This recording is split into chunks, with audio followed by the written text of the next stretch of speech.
All right. Welcome. Glad you're here. I'm a very frustrated podcast host right now. A ton of my audio that was recorded from Expo today is all out of sync. I don't know why, but it is. I'll fix it. It'll just take a long time and some editing. Can't do that now. Got to talk about Expo.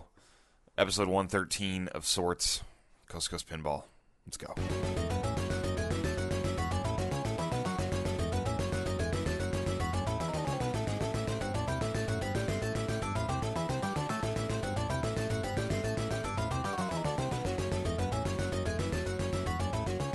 Welcome to Coast2Coast Pinball. Nate Shivers, Man at Quarters, commentary podcast. Yeah, got it. So, like 19, 20-hour day at Expo today. Long day. Started very, very early. I'm going to give you the quick rundown of what I saw today and my topical thoughts. I'm very frustrated about my audio with David Paul, Escher Lefkoff, and Gene X Wong all not being available for you tonight because I recorded a bunch of it. It was cool, and none of it synced up properly, so it sounds like we're talking over the top of each other, which is not how we did it. This morning, we went and did a Stern factory tour. I drove. Preston and Patrick from the Gamer Junkies accompanied myself and Gene X Wong to the Stern factory tour. We got to walk through the Stern factory. It was cool. They're actually moving factories soon, so this is the final Expo tour of the Stern factory. They had buses of people. Everyone was there. It was cool. Jack, who won the Papa C division, actually works at Stern, and he was our tour guide. And we got to walk the assembly lines, production lines, and see The Walking Dead be put together. Walking Dead LEs were being built, and also Medieval Madness. Things of note that I picked up on there is that they have a code name for a game. Because I guess when other people tour the factory, they don't want to give away maybe what theme they're working on early on. The code name for The Walking Dead is Dinner Time. Pretty cool, huh? So on all the playfield sides and part boxes, it says like Dinner Time Pro. And that's The Walking Dead, because the zombies are gonna eat your brains. So I like that. That was neat. How they keep straight all these parts and wires, I don't know. Amazingly complex production they've got going on there. Lots of people working. Busy day. Games are being built. Up in the rafters, you could see other play fields from older games, boxes of like Avatar parts, all sorts of good stuff. We did see some final, or at least what looked to be final and completed Walking Dead limited editions. I got to tell you, they look really good. More on The Walking Dead in a little bit here. Medieval Madness was being built on its own separate line in the back. Actually, Rick from Planetary Pinball was there while we were doing the tour, and we saw the Medieval Madness games being put together. We saw the cabinets. It was very kind of almost surreal seeing the brand new Stern game on one section, and then literally in certain areas of the factory, like right behind it was Medieval Madness. So that was kind of neat. Quick tour. I was actually pretty surprised, a little disappointed at the lack of depth on the Stern tour. Thought they might go into some other areas of the design side and stuff, but I guess they want to keep us out of there because it's all hush-hush on what the next title will be, of course. So it was cool. I did appreciate getting to see it as it is and as it has been before they make the move. So that's how I started my day, and that was like 8:30 this morning, and it's 3 in the morning, something like that. So, yeah. Anyway, so Expo, big schedule today, and I can't even begin to tell you how much is going on, and the announcements were coming quickly, the unveilings were coming quickly. There wasn't enough time. There was tournaments going on. There's products. There's stuff there that I haven't even looked at yet. I will tell you, this is an exciting Pinball Expo. There's a lot of buzz about a lot of different projects. There's a lot of energy and time and money and blood and sweat and tears being put into projects and ideas and concepts that are all about pinball, and it's pretty fantastic. And at the heart of all of it, as I think most people always will tell you once they've come to Expo or other festivals and kind of gotten to know this hobby, the heart of all of it, there's some really good people who are, spending a lot of their time and lives on pinball. So, very, very packed day. There's I hate using the term old guard because I don't want to sound disparaging towards anybody, but there's the veterans of Pinball Expo, and they're here. They're definitely. There's the Jim Shelbergs, the Ping Game Journal. There's Roger Sharp. There's more. But those are the first ones today that kind of came to mind. And, we've documented, their, especially some of stutter, 3 a.m, should go to bed stupid. We've documented sort of their presentations before, so I don't need to tell you. Jim Shelberg does his Pinball in the Media presentation, and he likes to show you different areas where pinball's been shown in movies and TV and television. So it's very cool. It's sort of like an old standby here at Expo, and he does that, and that's awesome. I'm going to jump ahead to the 2 o'clock presentation with one John Papaduke. So John was here, and he had under blankets and shrink wrap a couple of what looked to be full games, and actually turned out to be cabinets. And John did a presentation entitled Retro Future Custom Pinball Making Secrets. And of course that's a nod of his hat to his game Retroactive Atomic Zombie Adventureland, right? I foul that up all the time. It's like a running joke with me at this point. But anyway, so John did a really nice rundown of his career, some of the people he'd worked with, places he'd worked with, obviously from Bally and Bally Williams, and then on to even Apple. Did work with Apple. I learned a few, bits of information about John's career I didn't know. It was cool. He pointed out himself that he's actually not designed that many pinball machines. There's only a handful. But what he said, and what really does ring true, is that his games have aged well. People like John Papaduke games, whether it's Circus Voltaire or Theater of Magic or Tales of the Arabian Nights. People are still paying big money for John Papaduke games. So I think what was on a lot of people's minds is, what do you got for us? What's new? What's coming? And John unveiled 2 cabinets, no playfields, no back glasses, 2 different cabinets for the Zombie Adventureland game. And to kind of sum this up really quickly, because I want to do this sort of fast, and we'll go in depth more over the episodes once I'm not here and sleep deprived. But what I would tell you, John's was trying to tell the pinball world today was, he's working on pinball and trying to customize pinball down to the actual buyer. He will listen to what a buyer wants on their game and maybe do that for them. And then apply some of those custom ideas to a certain game, and then apply that to his run of games, thus making much more customized, unique, tailored games than maybe he did when he was at Williams. And he takes great pride in that. John, I think, realizes by his own admission he works slowly, and that people might be getting frustrated, but he does go out of his way to show the attention to detail, the innovations he's bringing to pinball, and his slideshow is really good, and there's a lot of Magic Girl and Zombie Adventureland sort of tipped off and given away in the slideshow, like really a lot. Lots of playfield pictures, some toy pictures, some new innovative magnet-based things shown off. He talked about patents he's carrying on this. I think his new cabinet is shaped differently. Obviously, he's going to have his LCD down in the playfield area, so the cabinet is actually taller to allow for the LCD to be in there. Makes sense. Looked cool. It allowed him to put more artwork on the cabinet. His pinball machines will be sort of a throwback to a 70s game in that they will be sort of a pedestal model, where the back box will be a pedestal on top of the neck, which is on top of the main cabinet, if you know what I'm saying. So think more like old school type thing instead of just a fold-up situation. Although his does have really cool bracketing fold-up hardware. His Zidware logo is all throughout the pinball machine. It was pretty cool. I liked it. Didn't see anything flipping. Didn't see any full screens of playfields. Nothing like that. But we did see a lot more than I think we'd seen. I'm sure we saw a lot of what the people who are on the buy list for these games are seeing, because I know they have access to his private website. So John's an artist, and John's he beats to the beat of his rhythm of his own drum, as they say. So it was cool to see it. The artwork's gorgeous. I mean, without a doubt, the artwork is beautiful.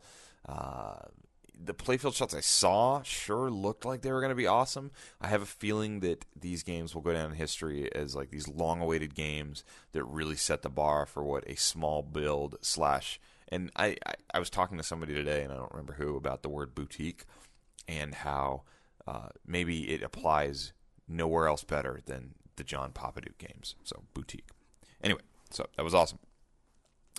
Saw a really cool talk with Roger Sharp and Steve Epstein, talking about 30 years of their pinball adventures. I like that a lot. Talked about the Broadway arcade. Always enjoy hearing Roger Sharp talk. That was nice. Hope to get him on the show. I didn't catch all of the making of Flash Gordon. Heard parts of that with Claude Fernandez and Kevin O'Connor. Heard good things about it. Randy Perlow and Chris Enright of Color DMD. Their big unveiling and announcement was that their next title for Color DMD treatment would be Lord of the Rings. I think that's a good one. We had a extended, sort of very cool seminar from former guest of Coast2Coast Pinball, Brendan Bailey, and famous pinball sound designer, I guess would be the best term I would use here, right? Chris Granner. And they did a very in-depth kind of look at sound in pinball, which I thought was cool. So I was in and out of that, listening to them go as I was sort of getting phones charged and notes taken. So appreciated that. Hope to have Brendan come on the show this weekend. He's another one I got lined up. And then I don't want to say they stole the show, but I think they stole the show. 7:30 p.m. tonight, we saw the in-person unveiling for the U.S. audience of The Big Lebowski, Dutch Pinball. And I got to tell you, I was not fully prepared myself for the swagger. That's the word I'm going to use. The swagger in which the gentleman from Dutch Pinball brought to the expo stage. If you come to Pinball Expo, you're gonna run into a lot of nice people, a lot of really good folks who, a lot of them had legacies in this hobby and industry, and it's just feel good vibe. And sometimes I think that vibe gets a little too laid back and relaxed to the point where there's maybe not a lot of excitement. Like, I'm one, you hear me, if you're listening to this podcast, you know me, I get it worked up about stuff, and I want to yell and scream and kind of like, I don't know, tell the world what I'm thinking. That's what this podcast is. And I loved Dutch Pinball got on stage and just kind of laid it down. I actually, in one of my interviews, it's all screwed up and I can't play you, talked about, I felt like they kind of came in with their machine, put it in front of everybody, and then took the football and spiked it in front of everybody's face. It was pretty darn impressive. So Phil Weinberg, Barry Dreisen, and Jaap, I'm going to say your name wrong, Nauta, took the stage and basically just sort of had a discussion on The Big Lebowski. They showed the game. It was turned on. It was making sounds. It had the LCD screen going. They had two girls dressed in the outfits from the movie there. They did this in style. They had the rug. And, boy, Phil made an impression. I think if he was looking to turn some heads, he did so. He had no problems talking about how proud he was of this game, which we'll get to more on the game itself later, because I hadn't actually touched or played the game at this point. I was just listening to him talk about it. They promised Q2 shipments and Q3 shipments for new orders now of The Big Lebowski. So here's the story. They want to be consumer friendly. They want to do the right thing by the consumer. If that means giving back refunds at the last minute, they will give back refunds at the last minute. If that means spending more money on a transformer, a power transformer that can be switched to use in the EU, in the USA, in Australia, they're going to do that. If it means designing more of their own parts, they're going to do that. And they're going to tell you that they're doing it because it's better. And that's pretty... It came off differently, I guess is what I'm trying to say here. And I loved it. I wrote a quote down that Phil said from stage. He said, another manufacturer, and he, at a few different points in his presentation, called out, and I guess that's the best way to put it, is called out other manufacturers and sort of used, other manufacturers to compare and contrast the way that Dutch Pinball is doing things. And he called out and he said, another manufacturer in this industry claims they're not really in the pinball business, they're in the manufacturing business. And I think we all kind of knew who he was talking about. And he said, well, if that's the case, then you might as well, if you're just building boxes, and I'm paraphrasing, he said, if you're just building boxes, then you might as well build coffins, because pinball's dead. So that's a bold statement, but what he's basically saying is, you want to keep doing it the way you did it, then you're never going to keep it alive or keep it going. Then it's sort of stagnant. And maybe that's overstating things a bit, as we've seen the resurgence kind of come on the wings of some of these folks he might be talking about. But the point being made here is that Dutch Pinball is very seriously trying to push things forward while still staying in the boundaries of pinball. It's still a pinball machine. But they're very proud of the fact that their quality control is going to be, and from what I've seen, very, very high. Their take on design is not just, okay, so we've got 3 pop bumpers and 2 ramps, and hey, we're doing the Jaws movie, so let's throw a shark on here and some swimmers on the stand-up targets, and we've got a theme. Their point of their presentation was really the way that they integrate their theme into their game. It's full on. It's full on. It's the ingredients of the White Russian are on the drop targets. They're getting licensing where they can. By the way, we found out tonight that they will not have the license to the Kahlua brand, which is the coffee liqueur that's in a White Russian, so that will be taken off. I think we saw that on the prototypes. They were very much not pleased about this. Don't blame them. I think they thought they had it. They don't. So they're going to just be going with chocolate liqueur or something to that effect. But they did get the Brunswick license, which is huge. The integration of the Big Lebowski license. I mean, I think we documented that when I did the rundown of the artwork. They went deep on this. We'll talk about the Big Lebowski a little bit more. But that to me was the whole idea of their presentation. It was, here we are, here's our game, here's when you're going to get your game, it's badass, and we're trying to do better than everybody. And I thought it was cool. I loved it. I actually really loved it. And people were talking about it. When I walked out of the room, people were walking up to me I got out of the room pretty quick. People like ran up to me and go, were you in there? Like they thought maybe I'd missed it. I'm like, oh yeah, I was in there. Like, what'd you think? And I'm like, I loved it. And I think some people were ready to kind of like maybe hate it because it was, they called out multiple manufacturers. They called Jersey Jack straight out and said, why are you trying to build a new P-Rock? Build your own P-Rock. Like they said, there's no reason for that. We're using a P-Rock. Our game runs on a P-Rock. We're not going to be Jersey Jack and build our P-Rock. And that's sort of inside baseball. That's pretty deep down in the business. But people in that room, I mean, it's freaking Expo, man. So I got to keep going here because I'm losing my voice and don't want to foul this up. After that, we had the Circus Maximus staff and Roger Sharp and Phoebe Smith and Dave Fix go through Python Angelo's life. They really talked about Python's life. They talked about his genius, his creativity, and then actually all the way through his final days. And it was really interesting listening to James Laughlin and Paul Kiefert from Circus Maximus kind of tell the story of how they were involved with Python towards the end, and how the project to build Circus Maximus to Python's to his vision was going to happen. Then they unveiled a flipping whitewood in the flesh Circus Maximus. Really cool. Looks awesome. I will get to spend some time with that throughout the rest of this weekend and be able to report back on how that plays and feels and all that. But it looked really cool. I was pretty excited. After that, we had the 9:30 Jersey Jack evening fireside chat type deal. He brought his whole staff up on stage, including Pat Lawler. Very cool. Pat Lawler in the house.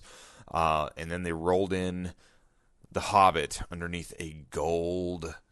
I don't know, not rug. Rug's not the right word. Underneath a gold tarp covering thing. Pretty cool. He yanked it off. They had Jim Shelberg do the honors, pull it off, and there it was. There was the Hobbit in the flesh. So he did announce there will be an LE, and my details are a little bit fuzzy on this. The LE, I believe, is $8,500. The standard edition is $8,000. This will not be a limited edition, and this is something I talked about on an episode, because I can remember going through this. This will not be a limited edition in that they're going to build, say, X number. There won't be like 200 limited edition Hobbits sold. No, they're going to do more what my company in the guitar industry does sometimes. We'll announce a limited edition, and it's limited in the fact you can only order it for this period of time. And once that period of time is over, you're done. You can't order it at that point. And that's what they're doing. So they're going to have a limited edition, which will have a gold Smog toy.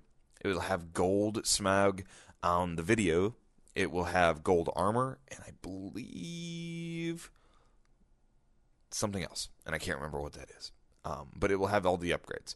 The Smog Gold Edition will be $9,000. So I know I just mentioned there's a standard, an LE, and a Smog Gold. I'm not totally clear on that.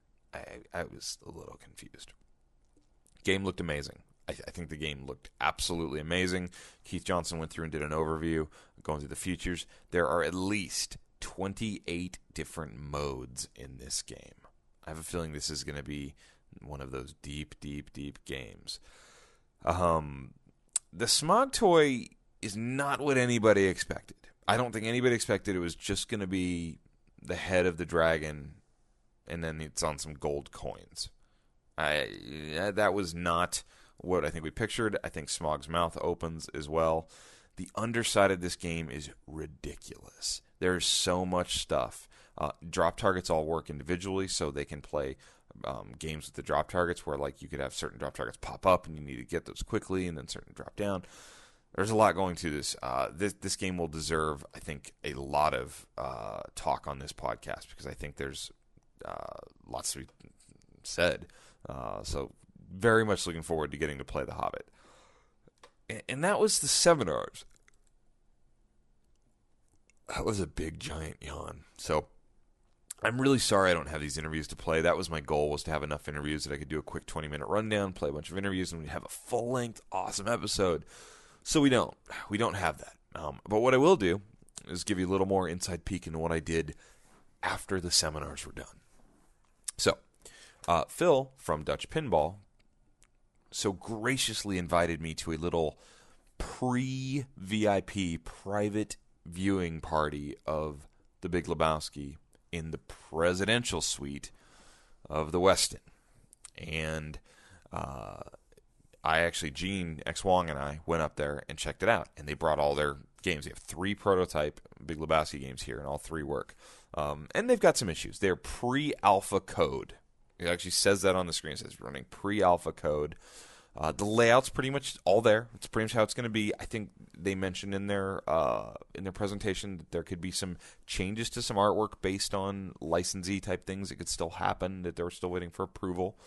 But the game is kind of the game, and you can get a feel for the game. So they wanted to let some people play the game. So this room was filled with people who are either media-ish or in the media, or maybe influencers from a player's point of view. It was a cool group of people, and we got to just play the game a bunch. So I've probably played 20, 25 games on The Big Lebowski now. And what I can tell you for sure about The Big Lebowski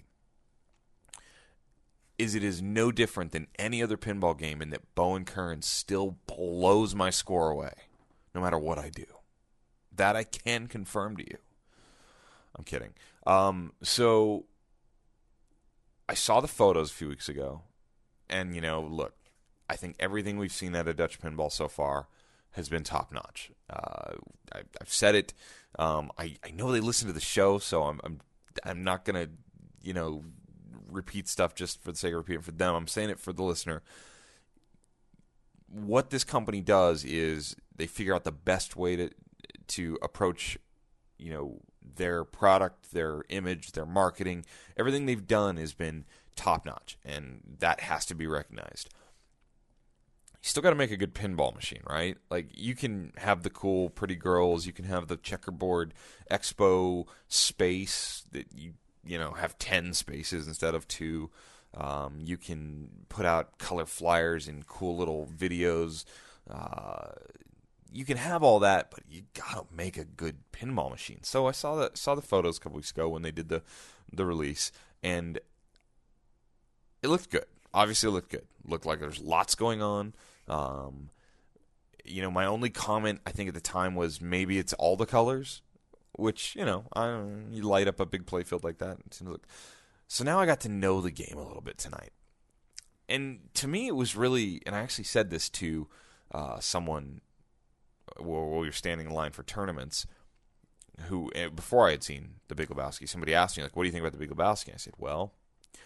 I said, it's got to play great because they have a lot of momentum right now. I think they have a lot of goodwill because they've played their cards right. I think a lot of people are ready to like them, but this game needs to play great and be fun and have, it's like when I played America's Most Haunted earlier this year for the first time, I just really enjoyed that experience. I really enjoyed that experience. I liked the way the shots felt. I liked the music, the call-outs, the feel. It was challenging, yet still fulfilling to hit the shots I could hit. It just really, I wanted to buy it, so I bought it. And I think that's going to be really important for smaller or newer companies to get a firm grasp on when they're starting out with their new game. So I got upstairs, presidential suite, 15th floor of the Westin. Awesome room. They've got Big Lebowski posters on the walls. They've got White Russian ingredients to make a bunch of White Russians. They've got the Big Lebowski on that. I mean, this is like schmoozing, right? They are making me want to like this game. And I've been to things like this in other industries before, and it can cloud a reviewer's judgment. You can be like, oh, well, it's fantastic, when really you just were thrilled that you got invited to hang with the cool kids, right? So I'm telling you, I did get invited to hang with the cool kids.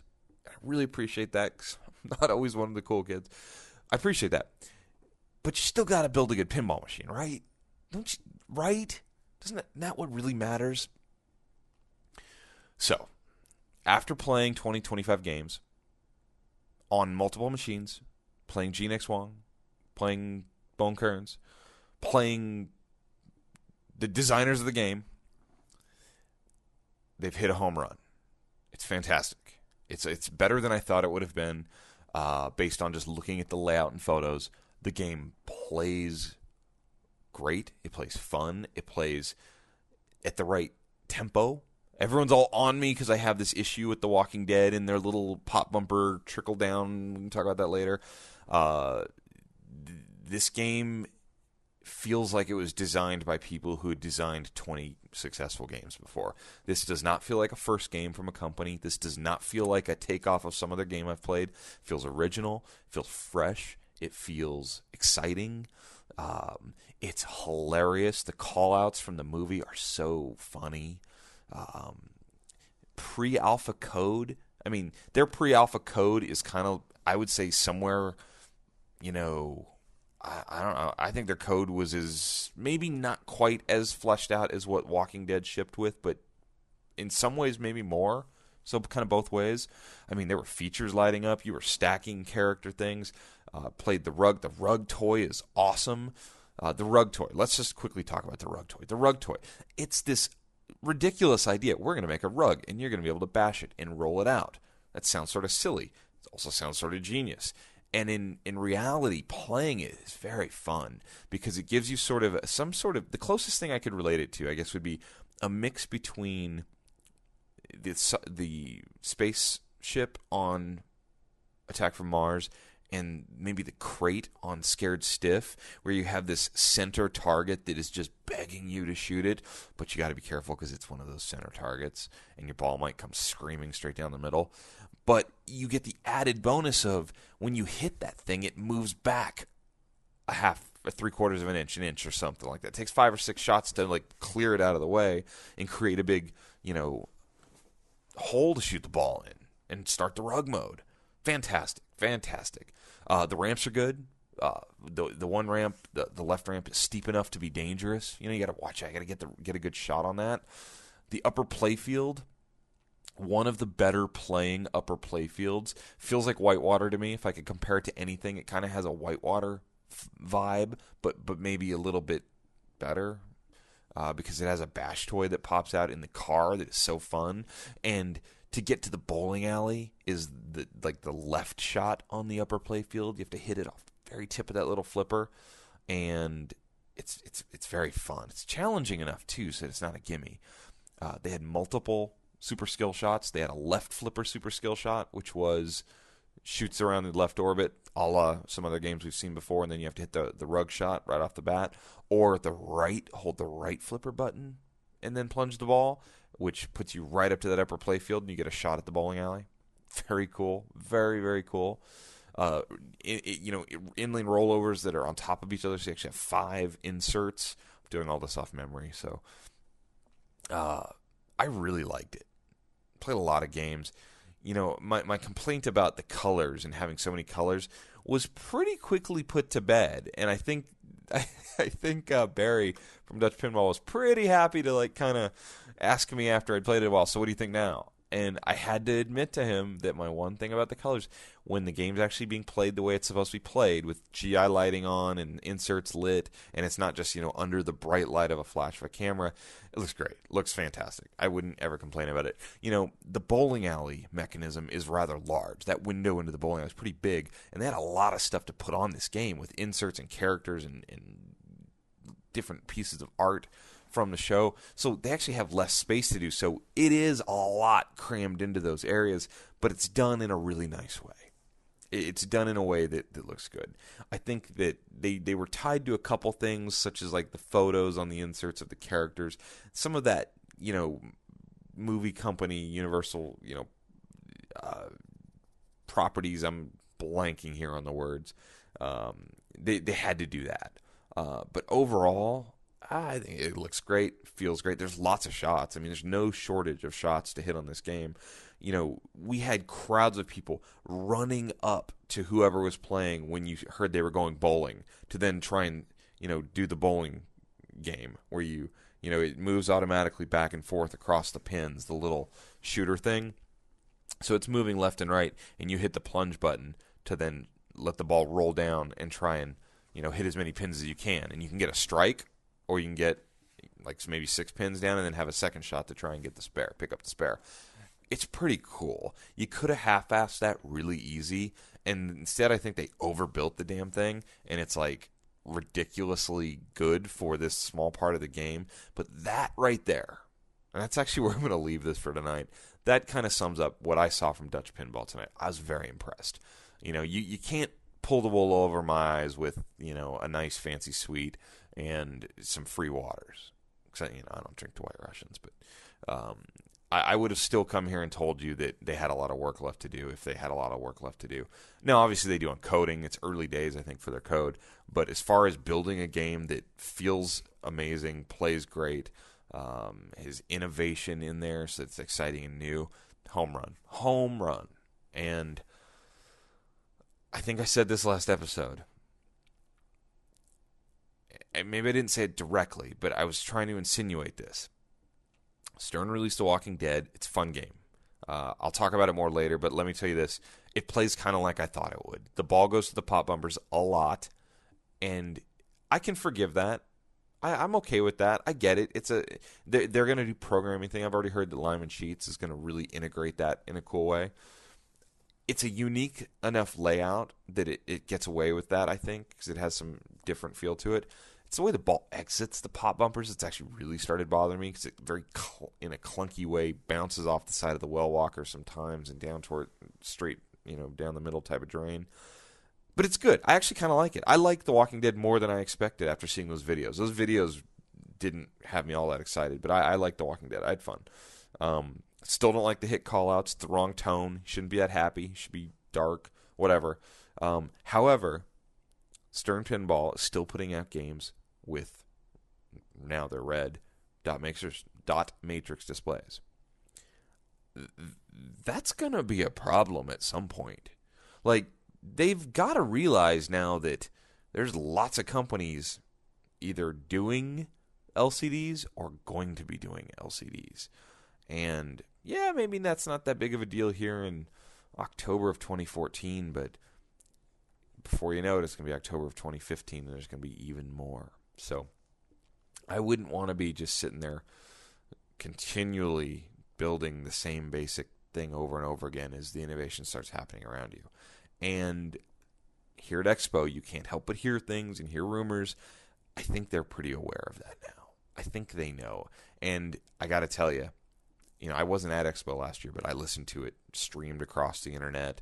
I read all the threads. I read, the news afterwards, and got a good vibe of what was going on here. And what was the story last year? It was Medieval Madness. Okay. Well, day one of Expo blew out as far as announcements and vibe and excitement the whole weekend of last year's Expo. Day one crushed it. This is an exciting time for the games in pinball as a hobby right now. So, things are moving. I gotta go. I gotta go to bed. I gotta go to sleep. It's a short episode of Coast to Coast Pinball. I had a lot of fun at Expo today. If you're there and you hear this, please say hi. I'm selling some T-shirts. Thank you to David at Life Under Glass for letting me hijack a little bit of his booth. I have an interview recorded with David Paul, who's selling these amazing pop art T-shirts with all his designs that I really am a fan of. And he's letting me use a little bit of his booth at the show to do some recording at and schlep my T-shirts. So big shout out and thank you to David. And his interview I'll probably do like a recap of day one interviews in a show coming up or something, because they're fun interviews. So anyway, this has been episode 113 of Coast to Coast Pinball, and episode 114 will probably be very soon. So thank you for listening. Talk to you soon. Bye.